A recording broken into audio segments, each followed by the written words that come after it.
सूसू करने वाली बहू। शीतल अपने परिवार के साथ जमशेदपुर में रहती थी। आज शीतल का बर्थडे है और वो 21 साल की हो गई है। बेटा, अब तो तू 21 साल की हो गई है, कुछ समय में तेरी शादी भी हो जाएगी। अब तो ये सूसू करने की आदत छोड़ दे। माँ, तुम तो ऐसे कह रही हो जैसे मुझे तो मजा आता है सूसू करने में। तुम्हें पता है ना, मैं कितना शर्मिंदगी महसूस करती हूँ, पर क्या करूँ, मेरी लाख कोशिशों के बावजूद भी मेरा सूसू निकल ही जाता है। कल हम डॉक्टर के पास चलकर तुझे दिखा लेते हैं बेटा। शीतल अपना जन्मदिन अपने दोस्तों के साथ बाहर मनाती है और रात को वापस घर आकर सोने चली जाती है। सोते वक्त उसे सीमा की बातें याद आने लगती है। आज कुछ भी हो जाए, मैं सूसू नहीं करूँगी। मुझे किसी भी तरह मेरी इस आदत पर लगाम लगानी ही होगी। शीतल रात को सोते वक्त अलार्म लगाकर सो जाती है और रात के 2 बजे अलार्म के बजते ही सूसू करने के लिए उठ जाती है और फिर 4 बजे वो उठकर सूसू करने चली जाती है और बिस्तर पर सूसू नहीं करती। अगली सुबह बिस्तर सूखा देखकर सीमा बहुत खुश हो जाती है।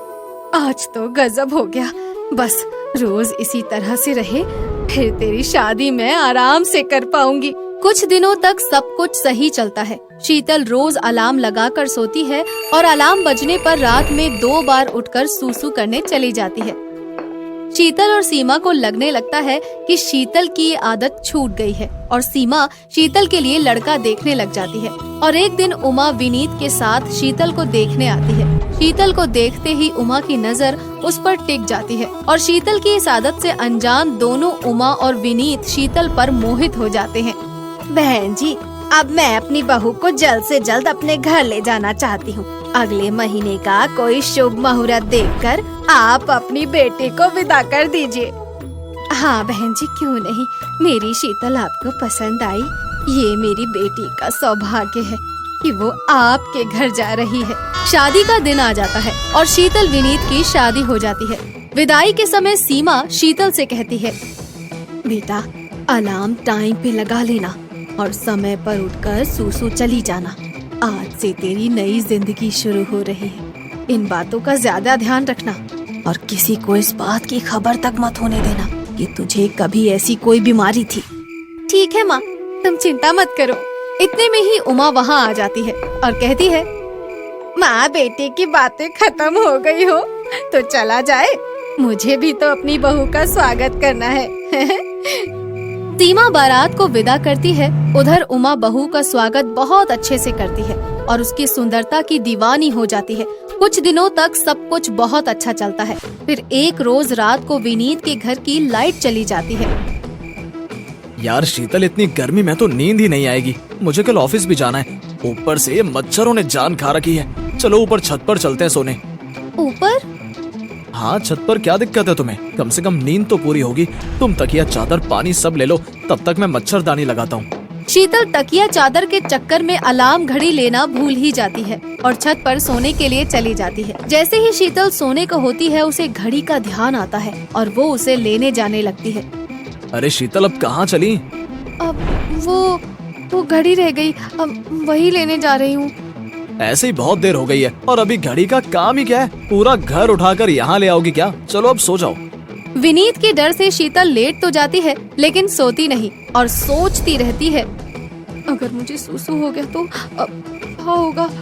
विनीत तो मुझे अपने दिल और इस घर से भी निकाल ही देंगे। क्या करूं? सोचते सोचते शीतल की आंख लग जाती है और रात में सूसू से उसका पूरा बिस्तर गीला हो जाता है। गीलेपन से विनीत उठ जाता है और अपनी चादर हटाकर कहता है, कितनी बदबू आ रही है। छी छी, तुम्हें शर्म नहीं आती क्या, जो इस उम्र में सूसू कर देती हो? किस लड़की को मैं ले आया? शीतल रोने लग जाती है और कहती है, विनीत जी, मैं बहुत शर्मिंदा हूँ, लेकिन मैं क्या करूँ, ये बीमारी मेरा पीछा छोड़ने का नाम ही नहीं ले रही है। शीतल की आंखों में आंसू देखकर विनीत को बहुत बुरा लगता है और वो शीतल से कहता है, शीतल मुझे माफ कर दो, मुझे तुम्हें समझना चाहिए और मैंने तुम पर इतना गुस्सा किया। आज ही हम डॉक्टर के पास जाएंगे ताकि तुम्हारी ये बीमारी जड़ से ठीक हो सके। विनीत और शीतल डॉक्टर के पास जाते हैं और डॉक्टर कहता है, आपकी वाइफ को ऐसे कोई बड़ी बीमारी नहीं है, ये जल्दी ठीक हो जाएंगी। बस थोड़ा परहेज करना होगा और मैं जो दवाई देता हूँ उसे टाइम पर लेना होगा। बस इनके मन से डर को बाहर निकालना होगा। आप कोशिश कीजिए कि जितना हो ये खुद को फ्री महसूस करें। दवाई लेकर शीतल और विनीत घर आ जाते हैं और शीतल वक्त पर अपनी दवाइयाँ भी खाने लग जाती है और अपने खाने पीने का बहुत ध्यान रखती है और कंट्रोल भी करती है और किसी भी बड़ी से बड़ी बात की कोई टेंशन नहीं लेती। एक रोज उमा शीतल को दवाई खाते हुए देख लेती है और उसके दिमाग में ये बात घूमने लगती है।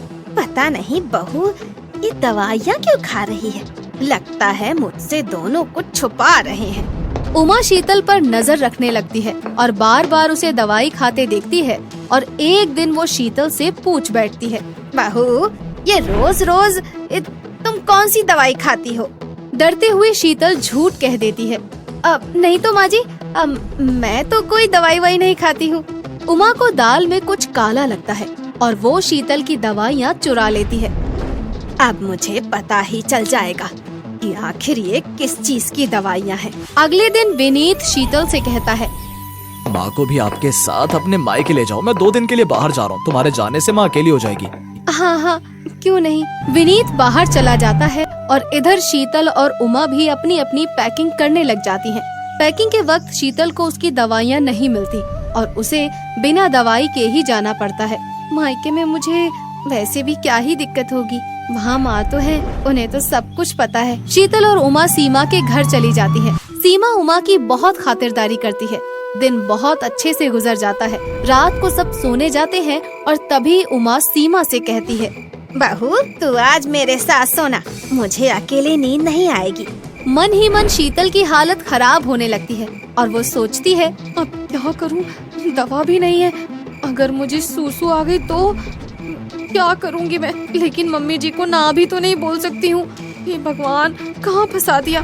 शीतल अलार्म लगाकर उमा के साथ सो जाती है, लेकिन रात में अलार्म की बैटरी खत्म होने से अलार्म वक्त पर नहीं बजता और शीतल बिस्तर पर ही सूसू कर देती है। सूसू के गीलेपन से उमा उठ जाती है और शीतल पर बरस पड़ती है। बेशरम कहीं की, कोई इस तरह बिस्तर पर सूसू करता है क्या? लगता है तुम्हारी माँ ने तुम्हें कुछ सिखाया नहीं है। हम लोगों के साथ धोखा किया है तुम्हारी माँ ने। तुम जैसी लड़कियों को हमारे पल्ले बांध दिया है। अब शीतल रोते हुए कहती है, वो मेरी दवाई घर पर ही छूट गई थी सासू माँ। अच्छा, तो तुम अब मुझसे झूठ भी बोलने लगी हो। रुको, मैं विनीत को ये सब बताती हूँ अभी। इतने में ही विनीत वहाँ पर आ जाता है और कहता है, मुझे पहले से ये सब पता है माँ। बहन जी, मुझे ये नहीं पता था कि आप एक औरत होकर दूसरी औरत का इस तरह मजाक बनाएंगी। मुझे तो लगा था कि आप भी शीतल को मेरी तरह माँ का प्यार देंगी। ये एक बीमारी है, जैसे बुखार या सर्दी खांसी होती है, इलाज करवाने से ये भी ठीक हो जाएगी। मम्मी जी ठीक कह रही हैं। माँ आप एक सास नहीं माँ बनकर सोचती तो ये नौबत नहीं आती। विनीत और सीमा की बात सुनकर उमा की आंखें भर आती है और वो कहती है, ठीक ही कह रही हो तुम। अगर शीतल की जगह मेरी बेटी होती तो मैं क्या करती। मुझे माफ कर दो बहू। उमा शीतल का ध्यान रखने लगती है और समय समय पर उसे दवाइयाँ भी देती है और उसे हर तरह की टेंशन से दूर भी रखने लगती है। और कुछ ही दिनों में शीतल पूरी तरह से ठीक हो जाती है और तीनों खुशी से अपनी जिंदगी बिताने लगते हैं।